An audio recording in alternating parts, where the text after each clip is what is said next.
दोस्तों, मैं Rahul Rajput MRC classes Khaira के यूट्यूब चैनल में आपका बहुत बहुत स्वागत करता हूं। जैसा कि आपको पता हो कि हम आधुनिक भारत का भाग गांधी युग के बारे में अध्ययन कर रहे हैं, तो गांधी युग के 3 पार्टों की वीडियो में ऑलरेडी बना चुका हूं। ये आपका भाग नंबर 4 होगा, जिसमें हम गांधी जी और उनके समय में जितनी भी भारत में क्रांतिकारी गतिविधियां संचालित हुई सारी गतिविधियों के बारे में डिटेल में आज पढ़ते जाएंगे। और एक टॉपिक आपका बहुत ही मजेदार होगा, बहुत ही इंटरेस्टेड भी होगा, क्योंकि जो आप इस तरीके से आपको पढ़ाऊंगा उसकी सारी चीजें आपको आसानी से याद हो जाएंगी। तो जैसा कि पिछली वीडियो में हमने देखा, तो मैंने आपको 1920 का असहयोग आंदोलन भी पढ़ाया था, उसके बाद 1922 का मैंने चोरा चोरी कांड भी पढ़ाया था, और 1923 की मैंने आपको स्वराज पार्टी के बारे में पढ़ाया था। थोड़ा बहुत हम रिवीजन भी करवा दिए ताकि अब पिछला आपको भी याद हो जाएगा। जैसे कि देखो, हमने 1923 का चोरा को क्या कहते हैं, स्वराज पार्टी की स्थापना पड़ी थी। तो स्वराजियों को परिवर्तनवादी भी कहा जाता है, क्योंकि इन्होंने क्या किया था, इन्होंने केंद्रीय असेंबली में क्या कहते हैं इंटर होकर क्रांतिकारी गतिविधियों को आगे बढ़ाने की कोशिश की थी। उसी समय एक 1924 का कांग्रेस का बेलगांव अधिवेशन हुआ था, जिसमें हमारे राष्ट्रपिता से महात्मा गांधी जी को उसका अध्यक्ष चुना गया था, जो पहली बार कांग्रेस के क्या बने थे, अध्यक्ष बने थे। उसके बाद 1925 में क्या हुआ, 1924 में एक हिंदुस्तान रिपब्लिकन एसोसिएशन बनाया गया था सचिन सन्याल के द्वारा, और उस संगठन के द्वारा 1925 में काकोरी ट्रेन घटना को अंजाम दे दिया गया था, जिसमें बहुत सारे क्रांतिकारियों को फांसी दे दी गई थी। भगत सिंह भागने में सफल हो गए थे। तो ये तो हमारी पिछली तीसरे नंबर भाग की वीडियो का था। अब हम भाग नंबर 4 स्टार्ट कर रहे हैं। इसमें हम 1925 से लेकर 1931 तक की सारी क्रांतिकारी गतिविधियों को क्रम बाय क्रम आसानी से अध्ययन करते जाएंगे, ताकि आपको भी समझने में कोई दिक्कत ना हो और आप नोट्स बनाते जाए प्रॉपर। आप सबसे बेहतर होगा कि जैसे बोर्ड पे लिखा है, आप सबसे पहले इसका स्क्रीनशॉट ले लें और अपना प्रॉपर नोट्स बनाते जाएं, ताकि ये डाटा आपकी कॉपी में आपके पास हो और जब भी आप रिवीजन करें तो आपको कोई समस्या ना आए। तो चलो ठीक है, हम देखिए आगे बढ़ते हैं।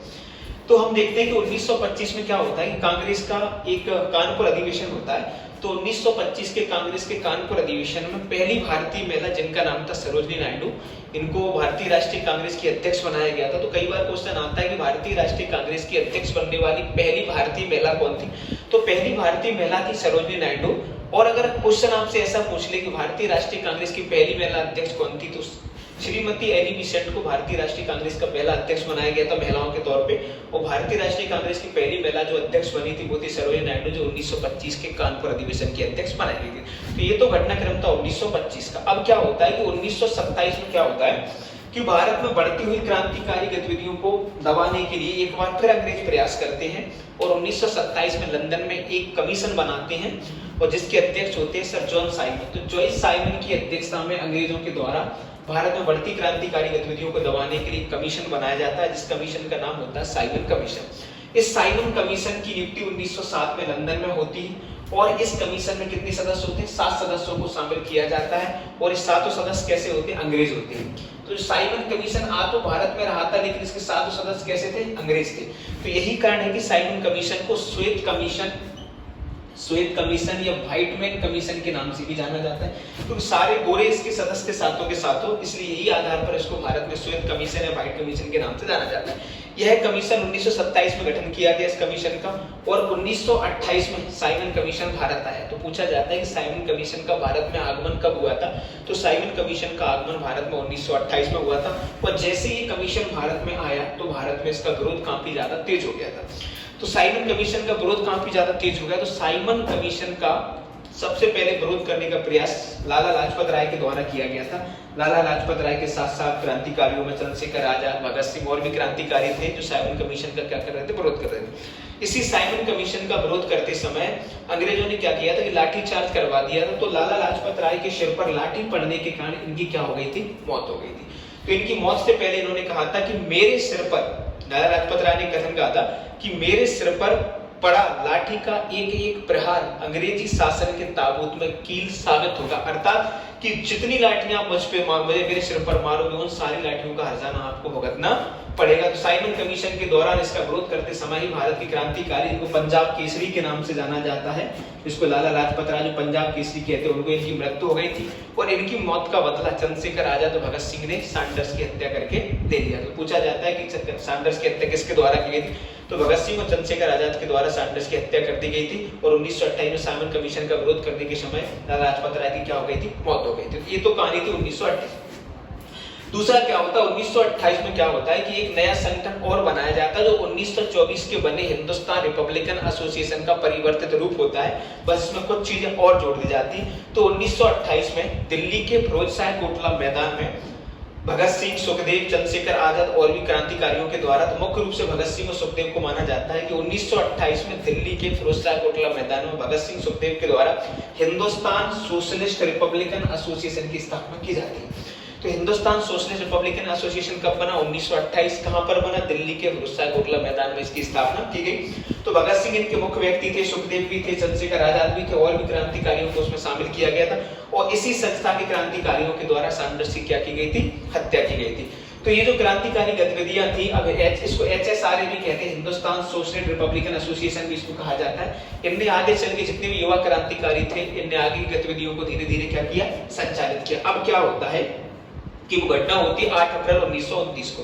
तो 8 अप्रैल 1929 को क्या होता है कि दिल्ली में केंद्रीय असेंबली में एक पब्लिक सेफ्टी बिल पर बहस चल रही थी। तो पब्लिक की सेफ्टी के लिए बिल पास हो रहा था। उसी समय भगत सिंह, वो डेट थी 8 अप्रैल 1929, 8 अप्रैल 1929 को दिल्ली की केंद्रीय असेंबली में पब्लिक सेफ्टी बिल के पास हो रहा था। उस समय भगत सिंह और बटुकेश्वर दत्त पहुंचे और यहाँ पर इन्होंने जाकर असेंबली की खाली बेंचों पर या खाली टेबलों पर क्या गिराया? बम गिराया और कहा था कि हमारा उद्देश्य किसी व्यक्ति को हानि पहुंचाना, नुकसान पहुंचाना नहीं है, लेकिन हमारा उद्देश्य बहरों को सुनाना है कि जो लोग भारत की क्रांतिकारी गतिविधियों को नहीं समझ रहे हैं, भारत के लोगों की बातों को नहीं समझ रहे हैं, उन लोगों को हमें सुनाना ही इन बम फेंकने का उद्देश्य है। हमारा इन बम फेंकने का उद्देश्य किसी व्यक्ति की जान लेना नहीं है। तो केंद्रीय असेंबली में बम जो फेंका गया तो भगत सिंह और बटुकेश्वर दत्त के द्वारा फेंका गया था। और इसी समय पहली बार भगत सिंह के द्वारा बम फेंकते समय इंकलाब जिंदाबाद नारे का प्रयोग किया गया। तो कई बार पूछा कि इंकलाब जिंदाबाद का जो नारा है सबसे पहले किसने दिया था? तो इंकलाब जिंदाबाद का जो नारा है वो भगत सिंह के द्वारा पहली बार 1929 में केंद्रीय असेंबली में बम फेंकते समय दिया गया था। और अगर आपसे इस तरीके का पूछे कि इंकलाब शब्द का प्रयोग सबसे पहले किसने किया था, तो इंकलाब शब्द का प्रयोग मोहम्मद इकबाल ने अपनी पुस्तक वंग-ए-दरा में इंकलाब शब्द का सबसे पहले प्रयोग किया था, जो बाद में बंटवारे के बाद पाकिस्तान में पहुंच गए थे मोहम्मद इकबाल।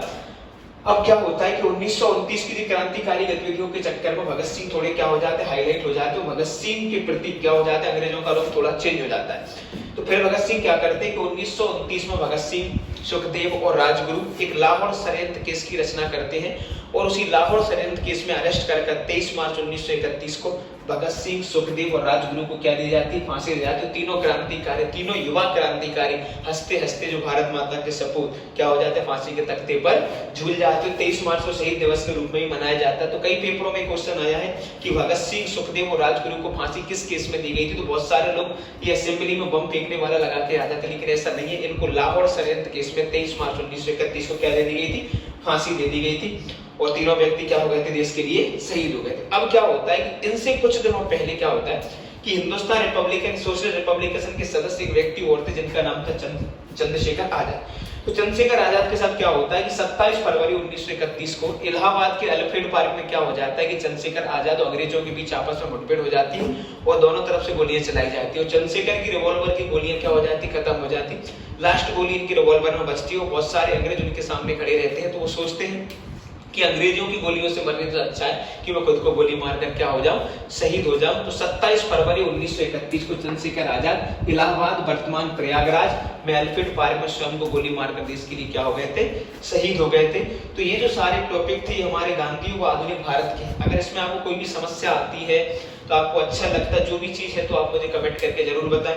आगे का जो भाग नंबर 5 होगा वो हम अगले दिन अपलोड कर देंगे। ये वीडियो हमारी डेली शाम को 7 बजे आया करेगी, तो आप वीडियो को जरूर देखो, कमेंट में जरूर बताएं कि आपको पढ़ाने का तरीका कैसा लगा, वो कंटेंट आपको कैसा लगा। तो इन सारी चीजों को आप क्रम बाई क्रम नोट कर लें और अच्छे से पढ़ लें। अगर आप हमारी ऑफलाइन क्लास को ज्वाइन करना चाहते हैं तो हमारा पता है MRC क्लासेस का है संस्कृत पीछे, संस्कृत जस्ट पीछे आप लोग आओगे तो वहाँ पे आपको MRC क्लासेस मिल जाएंगे। ठीक, बहुत बहुत धन्यवाद दोस्तों।